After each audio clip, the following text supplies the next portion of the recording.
नमस्कार। मैं हूं अजय प्रकाश और आप देख रहे हैं जनज्वार। बनारस के काशी विद्यापीठ में मिथिलेश कुमार गौतम, जो कि वहां राजनीति शास्त्र के लेक्चरर हैं, वहां पढ़ाते हैं पिछले 1 वर्षों से। उन्होंने नवरात्र को लेकर एक टिप्पणी की, जिसके बाद उनको काशी विद्यापीठ के कैंपस में न सिर्फ आने से प्रतिबंधित किया गया, बल्कि नौकरी से टर्मिनेट कर दिया। प्रश्न यह है कि दलित शिक्षक ने ऐसी क्या बात कह दी नवरात्र पर, जिसकी वजह से इतनी बड़ी सजा दी गई। आइए हम उन्हीं से जानते हैं, वो हमारे साथ हैं। मिथिलेश, आपका जनज्वार में स्वागत है। हमारी हाँ, कोशिश नमस्कार होगी सर। कि हम आपकी आवाज को ठीक ढंग से जनता तक पहुंचा सकें। तो पूरी कहानी आप शुरू से बताइएगा संक्षेप में कि असल में आपने ऐसी क्या टिप्पणी की। हाँ, नमस्कार सर।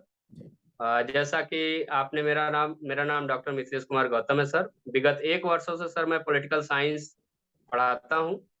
और सर ये जो घटना है जो कि 28 तारीख को मैंने एक पोस्ट डाली 2 लाइनों की, जिसमें मैंने लिखा था कि भारतीय महिलाओं को नवरात्र व्रत से अच्छा है कि 9 दिन तक भारतीय संविधान और हिंदू कोड बिल पढ़ाया जाए, जी। जिससे कि वह अपनी दासता एवं गुलामी से मुक्त हो जाएंगी।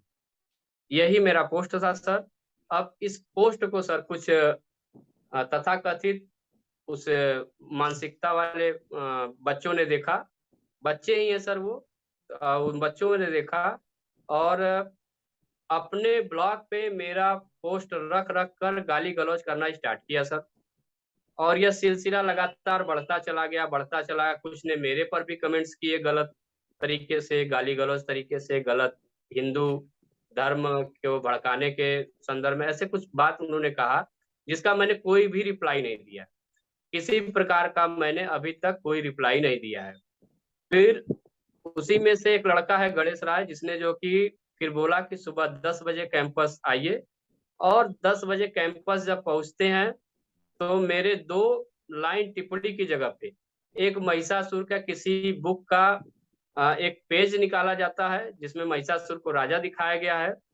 और उसमें उस पेज को मेरे फेसबुक के ऊपर वाले जो मेरा जिसमें फेस दिख रहा हो, जिसमें मेरी टाइमिंग दिख रही हो, उससे एडिट करके मिलाया जाता है और उस पेज को लेकर यूनिवर्सिटी घुमा जाता है। सबसे पहले मेरे डिपार्टमेंट जाया जाता है, जय श्री राम जय माता दी के नारे लगाते हुए। और मुझे गालियां दी जाती हैं, मुझे मारने की यानी जान से मारने की धमकी दी जाती है एज ए मेरे हेड के सामने। और मेरे हेड से बोला जाता है जल्द से जल्द इनको निकालिए, नहीं तो हम लोग बड़ा आंदोलन करेंगे या बड़ा कुछ करेंगे। फिर उसके बाद वो वहां से निकलते हैं और वीसी सर के पास आते हैं और वीसी सर को दिखाते हैं और बोलते हैं कि ये इन्होंने किया है। वीसी सर ने बिना किसी तथ्यात्मक चीजों को जाने 2 घंटे के अंदर उन्होंने इतना प्रेशर बना दिया वीसी सर के ऊपर कि उन्होंने 2 घंटे के भीतर मुझे निलंबित कर दिया। मतलब एज ए निष्कासित कर दिया और कॉलेज यूनिवर्सिटी प्रतिबंधित कर दिया।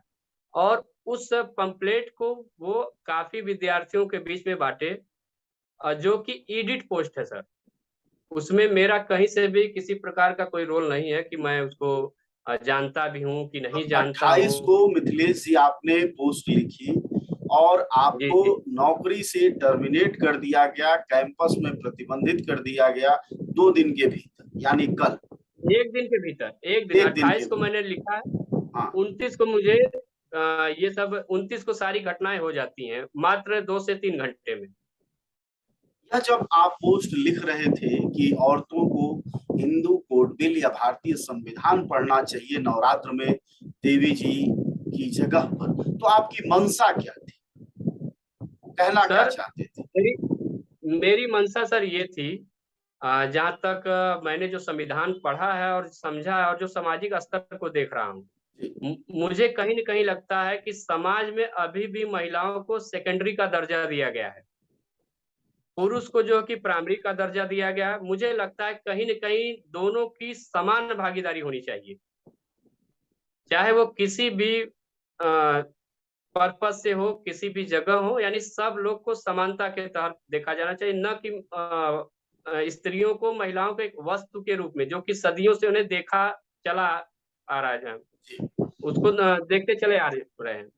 मेरा बस यही मंशा थी कि काश, क्योंकि मैं संविधान पढ़ाता हूँ, तो मुझे लगा कि काश मेरे इस मैसेज से, जो कि जितने लोग जुड़े हैं, खास तौर पे महिलाएं जुड़ी हैं, तो उनके अंदर एक भावना जागृत होगी कि हाँ, थोड़ा संविधान पढ़ना भी चाहिए, या हिंदू कोड में है ऐसी क्या चीज, क्योंकि मैं टीचर हूँ, तो उनको लगना भी चाहिए कि हाँ, इसमें क्या ऐसी चीज है कि जो हम लोग नहीं समझ पा रहे हैं, तो जरूर पढ़ना चाहिए हम लोगों को।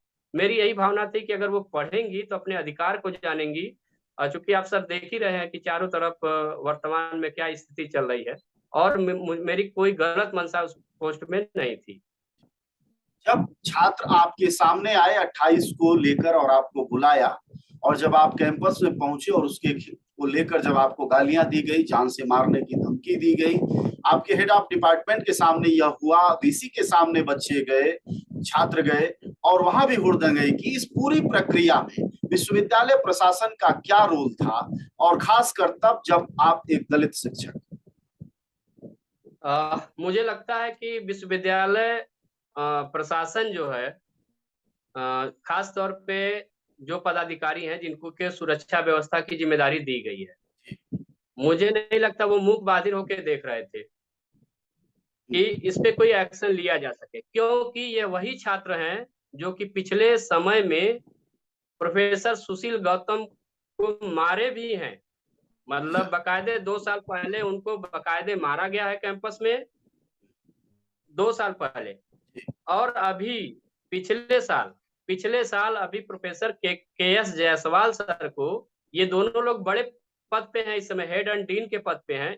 पिछले साल प्रोफेसर के एस जायसवाल सर को काउंसलिंग के दौरान मारा जाता है, कॉलर पकड़ा जाता है, फिर भी प्रशासन उस लड़के के अगेंस्ट में कोई भी एक्शन नहीं देती है। वह लड़का आराम से चुनाव लड़ता है। पिछली बार, अब की बार जो चुनाव हुआ है सर, उसमें वो प्रेसिडेंट का चुनाव लड़ता है और हारता है। वही लड़का मेरी पोस्ट को सबसे पहले गलत तरीके से समझा है और गलत तरीके से मेरे बारे में गाली गलौज लिखना स्टार्ट किया है और सबको शेयर करना स्टार्ट किया है।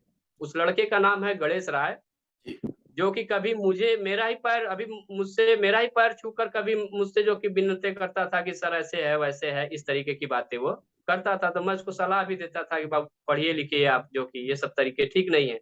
और वही लड़का आज मेरे अगेंस्ट में किया है। एक चीज और बताइएगा कि वह विद्यार्थी किससे जुड़ा हुआ है, किसी छात्र संगठन से जुड़ा है या स्वतंत्र रूप वह से? विद्यार्थी वर्तमान समय में एबीवीपी और आरएसएस, इन हाँ, दोनों संगठनों से जुड़ा हुआ, उन्हीं के मतलब भाजपा का जो छात्र विंग है अखिल भारतीय विद्यार्थी परिषद, और भाजपा का जो मातृ संगठन है आरएसएस, उन दोनों से यह जो लंपट छात्र है वह जुड़ा हुआ है। जी सर, हाँ, दोनों विचारधाराओं से वह जुड़ा हुआ है और उसी पे जो कि वह काम कर रहा है। और हर समय दलित और ओबीसी टीचर्स को, दलित और ओबीसी प्रोफेसर को हर साल 2-3 महीने में गाली गलौज के माध्यम से, किसी अन्य प्रकार के माध्यम से, मारपीट के माध्यम से उनको टारगेट बनाता रहता है। उसका ये पेशा है। तो आपने कभी उनको यह कहने की कोशिश नहीं की ऐसे छात्रों को कि भाई प्रधानमंत्री दलितों का पैर धोकर रखते हैं, चरण रज लेते हैं, उसके अलावा आरएसएस कहती है सभी हिंदू एक हैं, तुम इन दलितों और पिछड़ों प्रोफेसरों के खिलाफ क्यों लंपटाई करते हो? सर, ये है भी कि वह पिछले कुछ समय से दलित वर्ग के साथ भी रह रहा था। अच्छा। और वो कहीं न कहीं एक साजिश का शिकार हुआ है। चेहरा सर वो नहीं है, चेहरा विश्वविद्यालय में कुछ तथाकथित सवर्ण मानसिकता के शिक्षक और कर्मचारी हैं, जो कि उसके पीछे खड़े हुए हैं। नहीं तो इतनी जल्दी इतना बड़ा सर जो कि मैटर हो जाना ये संभव नहीं था कहीं से भी। तो वो उनके पीछे खड़े हुए हैं एज ए हैंड सपोर्टर के रूप में। क्योंकि सर वर्तमान समय में काशी विद्यापीठ में देखा जाए तो दोनों की स्थिति जो कि दलित शिक्षक और सवर्ण शिक्षक की स्थिति लगभग बराबरी के कगार पे पहुंचने वाली है। क्योंकि वर्तमान समय में जब से ये आरक्षण का पालन किया जा रहा है, तो वो सीटें भी आ रही हैं और सामान्य की सीटें भी जो कि कर रहे हैं। तो और सामान्य का यहाँ पे एक मतलब सर दिया जाता है, सामान्य का मतलब सिर्फ 4 जातियां होती है सर। अगर आप नहीं जानते तो सर आज जान लीजिए, किसी भी यूनिवर्सिटी में उठा के देख लीजिए सर, सामान्य का मतलब होता है ब्राह्मण, ठाकुर, भूमिहार और कायस्थ। ये 4 जातियों की नियुक्ति होती है सर। इसके डेटा मैं आपको प्रस्तुत कर सकता हूँ। तो वो लड़का वहां से कहीं से जो कि सीखता है कि कैसे हमको कैसे प्लानिंग करनी है, कैसे क्या करना है। और उसका सीधा सीधा कारण ये है कि सर मैं सामाजिक सरोकार से वास्ता रखता हूँ और मैं एज ए संविधान पढ़ाता हूँ। मैं महिलाओं को, मैं लड़कियों को, मैं और बच्चों को जागरूक कर रहा हूँ। यानी सर उनके अंदर जाति और धर्म की भावना से न होकर एकता और अखंडता की भावना को मैं बढ़ावा दे रहा हूँ। इस वजह से मुझे टारगेट बनाया जा रहा है। आखिरी सवाल मिथिलेश आपसे ये कि क्या आपने यह जो विश्वविद्यालय प्रशासन ने आपके खिलाफ कार्रवाई की है उसको लेकर आप कहीं आपने पत्र लिखा, एप्लीकेशन दिया या आगे क्या कदम उठाने वाले? सर जैसा कि आपको ज्ञात होगा कि हम संविधान को जानते हैं, तो संवैधानिक आदमी है सर। मैं संवैधानिक तौर पे जो कि काम करना चाहता हूं। जब वाइस चांसलर महोदय ने मुझे निलंबित कर दिया, इसके अलावा प्रतिबंधित कर दिया, तो सर मैं कैंपस तो जा नहीं सकता हूँ। ये तो सीधे सीधे उल्लंघन हो गया सर। जब वाइस चांसलर महोदय बुलाएंगे तभी मैं कैंपस के अंदर एंट्री करूंगा सर। इसलिए लेकिन फिर भी मैंने एक पत्रक आज, और ये जो गलत चीजों को जो किया गया है, जिसपे कि मेरी फोटो लगा के मेरे फेसबुक का और महिषासुर का एक पेज को लगा के उसको उनके समक्ष प्रस्तुत किया गया है, उस तथ्य को मैंने उनके समक्ष प्रस्तुत कर दिया है। और अब वह जो कि जैसा सर जो कि उचित समझे निर्णय लेंगे सर। दूसरी चीज है कि मैं अपने प्रोटेस्ट के लिए लगातार, क्योंकि मेरे गिरफ्तारी के लिए और जगह जगह चीजों के लिए प्रेशर बनाए जा रहे हैं फेसबुक पे और जगह पे, इस पे लगातार जो कि गाली गलौज और चीजें लिखी जा रही हैं। तो मैंने थाने में एक सिर्फ कोई नहीं, एक एप्लीकेशन मैंने डाल दिया है। सुरक्षा इसके की? अलावा मैंने सुरक्षा के लिए सर कि क्या है, तो मतलब क्या पता कल को मेरे साथ क्या हो जाए। और इसके अलावा मैं सुबह जो कि एक मेल किए हैं दिल्ली एससी कमीशन को सर, मैंने एक मेल किया। इसके अनुसूचित अलावा सर मैंने जाति नहीं किया। आयोग को आपने एक मेल किया है जी? हाँ, अनुसूचित जाति आयोग को मैंने सर सुबह ही मेल कर दिया है, एक पत्र जिसमें उनके नाम भी हैं और मेरे साथ जो हादसा हुआ है, जो यह हो रहा है, अभी भी हो रहा है सर, जिससे कि मैं मानसिक, शैक्षिक, सामाजिक एवं आर्थिक रूप से बहुत ही अपने आप को प्रताड़ित महसूस कर रहा हूँ। मुझे लग रहा है कि मैं किस तरीके के मतलब भारत में रह रहा हूँ कि जहाँ पे अभिव्यक्ति की आजादी नहीं है, या संविधान एकदम खतरे में नजर आ रहा है, और जहाँ पे सिर्फ और धर्म और जाति की लड़ाई लड़ी जा रही है।